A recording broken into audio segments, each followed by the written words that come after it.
ಆರ್ಟಿಸ್ಟ್ಗಳು ಎಲ್ಲೂ ನಮಗೆ ಕಷ್ಟ ಅನಿಸ್ಲಿಲ್ಲ. ಯಾಕಂದ್ರೆ ಅವಾಗಲೇ ಹೇಳಿದ್ರಲ್ಲ, ಸೊ ಇದನ್ನೆಲ್ಲರೂ ಒಂದು ಕಡೆ ಕೂರಿಸಿ ಕಂಪ್ಲೀಟ್ ಕಥೆನ ಅವರಿಗೆ ನರೇಟ್ ಮಾಡಿದ್ದೆ, ಟೆಕ್ನಿಷಿಯನ್ಗಳಿಗೆ, ಆರ್ಟಿಸ್ಟ್ಗಳಿಗೆ.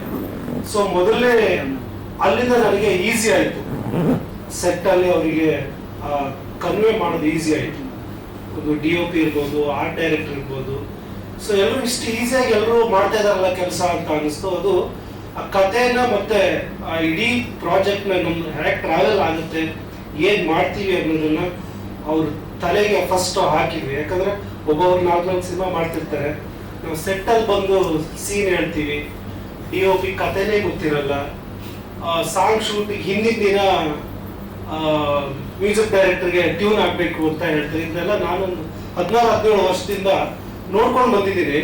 ಸೊ ಈ ಸಿನಿಮಾ ಅರ್ಧ ನಮ್ಗೆ ಸರಿಯಾಗಿ ಮಾಡೋಕೆ ಆಗದೆ ಇರೋ ಕಾರಣನೇ ಅದು ಅಂತ ನನಗೆ ಅನಿಸಿದೆ. ಯಾಕಂದ್ರೆ ಆ ಪ್ರಿಪರೇಷನ್, ತಯಾರಿ ಟೆಕ್ನಿಷಿಯನ್ಗಳಿಗೆ, ಯಾಕಂದ್ರೆ ಇದು ಕಾರ್ಮಿಕರ ಕೆಲಸ ಅಲ್ಲ, ಅದು ಗಾಳಿ ಕೆಲಸ ಅಲ್ಲ. ಬೇಗ ಒಂದಿಷ್ಟು ಜನರನ್ನ ಹಾಕೊಂಡು ಕಟ್ಬಿಡೋಕೆ ತಲೆಯಲ್ಲಿ ಅದು ಬರಬೇಕು, ಆ ಕ್ರಿಯೇಟಿವಿಟಿ. ಸೊ ಆವಾಗ ಆ ಕ್ರಿಯೇಟರ್ಗೆ ನಾವು ಟೈಮ್ ಕೊಡ್ಬೇಕಾಗುತ್ತೆ.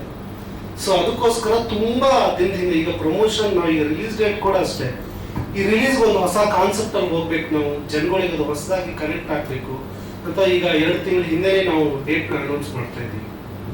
ಸೊ ಕತೆ ಬಗ್ಗೆ ಆಕ್ಷನ್, ಫ್ಯಾಮಿಲಿ ಇಷ್ಟು ಮಾತ್ರ ನಾನು ಹೇಳಕ್ಕಾಗ್ಬೋದು. ಒಬ್ಬ ಕಾಮನ್ ಮ್ಯಾನ್ ಕತೆ ಇರುತ್ತೆ. ಇದರಲ್ಲಿ ನೀವು ಎಲ್ಲ ಪ್ರೆಸ್ ಮೀಟ್ಗಳಲ್ಲೂ ಕೇಳ್ತೀರಿ, ಅದ್ಭುತವಾಗಿದೆ, ಹೊಸದಾಗಿದೆ, ಇದನ್ನೆಲ್ಲ ಕೇಳಿರ್ತೀರಿ. ಬಟ್ ನಿಜವಾಗ್ಲೂ ಅದ್ಭುತವಾಗಿದೆ ಸಿನಿಮಾ. ಬೇರೆ ತರದಲ್ಲಿ ಸ್ಕ್ರೀನ್ ಪ್ಲೇ ಇದೆ, ತುಂಬಾ ಫ್ರೆಶ್ ಸೀನ್ ಇದೆ, ಕತೆ ಬೇರೆ ಬೇರೆ ಡೈಮೆನ್ಷನ್ ನಲ್ಲಿ ಇಮೋಷನ್ಲಿ ಕನೆಕ್ಟ್ ಆಗುತ್ತೆ. ಸೊ ಈ ಸಿನಿಮಾದಲ್ಲಿ ಕಿರಣ್ ರಾಜ್ ಅವರು ಕತೆ ನಾಯಕ, ನಿಜವಾದ ನಾಯಕರು ನಮ್ಮ ಪ್ರೊಡ್ಯೂಸರ್. ಯಾಕಂದ್ರೆ ಇಷ್ಟು ದೊಡ್ಡ ಬಜೆಟ್ ನನ್ನ ಲೈಫಲ್ಲಿ ಸಿಗುತ್ತಂತ ನಾನು ಯಾವತ್ತೂ ಅನ್ಕೊಂಡಿರ್ಲಿಲ್ಲ. ಇಷ್ಟೊಂದು ಬಜೆಟ್ ನನಗೆ ಕೊಟ್ಟಿದ್ರು, ಯಾವ ಧೈರ್ಯ, ಯಾವ ನಂಬಿಕೆ ಕೊಟ್ಟಿದ್ರು ನನಗೆ ಗೊತ್ತಿಲ್ಲ. ಯಾಕಂದ್ರೆ ನಮ್ಗೆ ₹1 ಮಾರ್ಕೆಟಲ್ಲಿ ನಮಗೆ ಇಲ್ಲ. ನಿಮ್ಗೆ ಗೊತ್ತಿರುತ್ತೆ ಇಂಡಸ್ಟ್ರಿಯಲ್ಲಿ ಹೇಗೆ ಏನು ಬಿಸ್ನೆಸ್ ಅಂತ ಬಂದಾಗ ಅಲ್ಲಿ ಸಕ್ಸಸ್ ರೇಟ್, ಓಡೋ ಕುದುರೆ ನೋಡ್ತಾರೆ. ಸೊ ಅಂಥದ್ರಲ್ಲಿ ನಮ್ಮನ್ನು ನಂಬಿ ನಮ್ಗೆ ಇಷ್ಟೊಂದು ಬಜೆಟ್ ಕೊಟ್ಟಿರೋ ಪ್ರೊಡ್ಯೂಸರ್, ಸೊ ಆ ನಂಬಿಕೆನೂ ನಾವು ಉಳಿಸ್ಕೊಂಡಿದೀವಿ. ಅದಕ್ಕೆ ನನಗೆ ಸಪೋರ್ಟ್ ಮಾಡಿದಂಥ ಟೆಕ್ನಿಷಿಯನ್ಸ್, ಆರ್ಟಿಸ್ಟ್, ನನ್ನ ಗೆಳೆಯ ಕಿರಣ್ ರಾಜ್ ಬರೀ ಆರ್ಟಿಸ್ಟ್ ಅಲ್ಲ, ಒಬ್ಬ ಡೈರೆಕ್ಷನ್ ಡಿಪಾರ್ಟ್ಮೆಂಟ್ ಅಲ್ಲಿ ಕೆಲಸ ಮಾಡೋರ ತರ ಅಸಿಸ್ಟೆಂಟ್ ಡೈರೆಕ್ಟರ್ ಸದಾ ನನ್ನ ಜೊತೆ ಇದ್ದು, ನಾನು ಏನಿದ್ರು ಡೇ ನೈಟ್ ಎಲ್ಲ ಡಿಸ್ಕಷನ್ ಮಾಡಿಕೊಂಡು ಮಾಡಿದ್ವಿ. ಸೊ ಎಲ್ಲ ನನ್ನ ಡೈರೆಕ್ಷನ್ ಡಿಪಾರ್ಟ್ಮೆಂಟ್ ಟೀಮ್ಗೆ, ಟೆಕ್ನಿಷಿಯನ್ ಎಲ್ರಿಗೂ ಮತ್ತೊಮ್ಮೆ ಥ್ಯಾಂಕ್ಸ್ ಹೇಳ್ತೀನಿ. ಸೊ ಎಲ್ಲ ಹೇಳಿದರೆ, ಏನಾದ್ರು ಕ್ವಶನ್ ಇದ್ರೆ ಕೇಳ್ಬಿಡಿ, ಮುಗಿಸ್ಬಿಡಿ. ಹೌದು,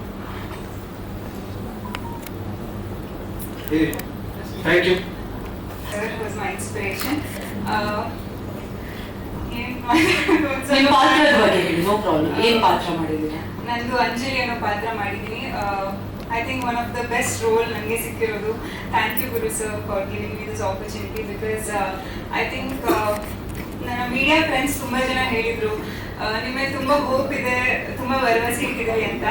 ಇಷ್ಟು ದಿನ ನನ್ನ ಭರವಸೆನ ತುಂಬಕ್ಕಾಗಿರ್ಲಿಲ್ಲ. ಬಟ್ ಈ ಪಾತ್ರದಿಂದ, ಈ ಸಿನಿಮಾದಿಂದ ಆ ಒಂದು ಭರವಸೆನ ತುಂಬ್ತೀನಿ ಅಂತ ನಾನು ನಂಬಿದ್ದೀನಿ.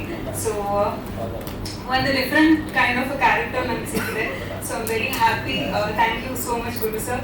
And Giri bro is very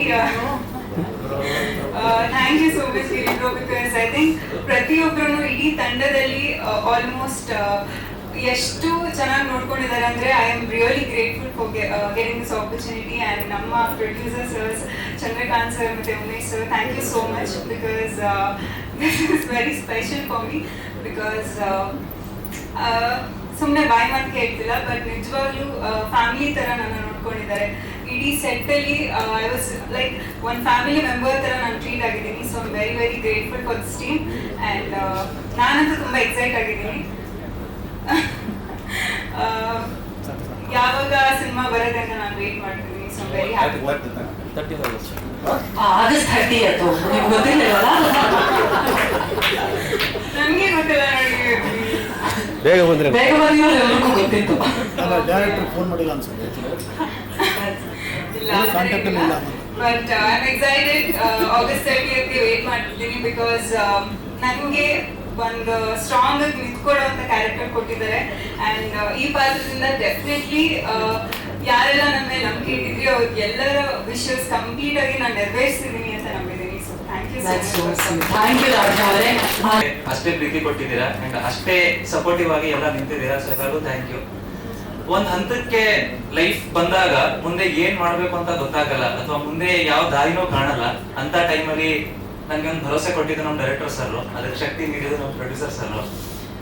ಅವ್ರಿಬ್ರು ಜೀವನದಲ್ಲಿ ಬಂದಾಗ ಓಕೆ ದಾರಿ ಎಲ್ಗೋ ಹೋಗ್ತಿದೆ, ಒಂದು ಪಾಸಿಟಿವ್ ಕಡೆಗೆ ಹೋಗ್ತಿದೆ, ಆ ಪಾಸಿಟಿವ್ ಇಂದ ಇನ್ನೊಂದು ಲೈಫಲ್ಲಿ ಬದಲಾವಣೆ ಆಗುತ್ತೆ ಅಂತ ಒಂದು ಭರವಸೆ ಇತ್ತು. ಇವತ್ತು ಫೈನಲ್ ಪ್ರಾಡಕ್ಟ್ ನೋಡಿದಾಗ ನಾನು ಇಷ್ಟು ದೊಡ್ಡ ಸಿನಿಮಾ ಹೀರೋ ಆಗಿದ್ದೀನಿ ಅಂತ ನನ್ಗೂ ಒಂಥರ ಆಶ್ಚರ್ಯ ಆಗಿತ್ತು, ಅದ್ರ ಜೊತೆ ಖುಷಿ ಆಗಿತ್ತು. ಅಂಡ್ ಒಂದಂತೂ ಸತ್ಯ, ಪ್ರತಿಯೊಬ್ರು ಅವ್ರ ಡ್ರೀಮ್ ಕನ್ಸ್ ಏನ್ ನೋಡ್ತಾರೆ ಆ ಕನ್ಸು ಪ್ರತಿ ಅಷ್ಟೇ ಪ್ರಾಮಾಣಿಕವಾಗಿದ್ರೆ ಖಂಡಿತ ಅದನ್ನ ರೀಚ್ ಆಗೇ ಆಗ್ತೀರಾ. ಅದಕ್ಕೆ ರೋಹಿಣಿ ಸಾಕ್ಷಿ. ಅಂಡ್ ನನ್ನ ಪಾತ್ರದ ಬಗ್ಗೆ ಹೇಳ್ಬೇಕು ಅಂದ್ರೆ ಆ ಪಾತ್ರ ಅವನ್ ಕನ್ಸ್ಗೋಸ್ಕರ ಹೋರಾಡ್ತಿರೋ ಪಾತ್ರ ಅಂಡ್ ನಿಮ್ಗೆ ತುಂಬಾ ರಿಲೇಟ್ ಆಗುತ್ತೆ ರಿಯಲ್ ಲೈಫ್ಗೂ.